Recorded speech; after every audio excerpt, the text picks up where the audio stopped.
Ngemuva kweminyaka engamashumi esukela kwatfola sidumbu sadokotela Niel Aggett lebeka neminyaka engu-28 sele ngegumbini leligcina tiboshwa esiteshini semaphoyisa iJohn Vorster Square sokunetimphendvulo mayelana nekutsi wabulawa njani.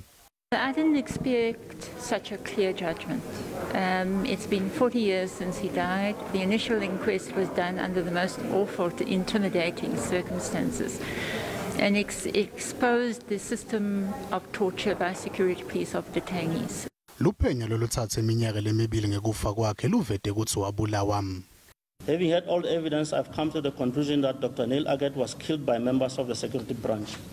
The evidence of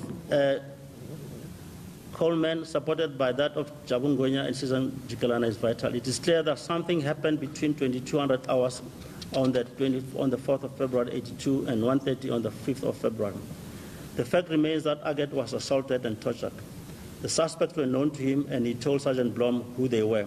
Judge Makume usole Luphenyo lolendiwa nga-1982 lebelihola ngumantshi Peter Kotse kutsi lathatha lihlangothi livikela hulumende welibandlululo.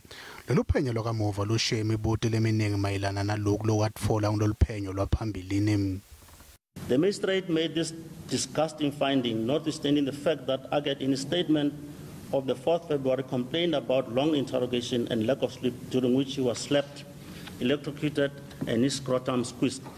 It therefore boggles my mind how Mr. Kotse came to the conclusion that Dr. Aggett agreed to all that. Uphindze wasola nemaphoyisa bekasebenza kulendzawo ngaleso sikhatsi kutsi enda umgunyati kude abonakale kwangathi bekanganasandla ekufeni kwakhe. In accepting the versions of the various police officers, the magistrate made serious errors of judgment. His decision was a product of a conspiracy by the security police to subvert justice.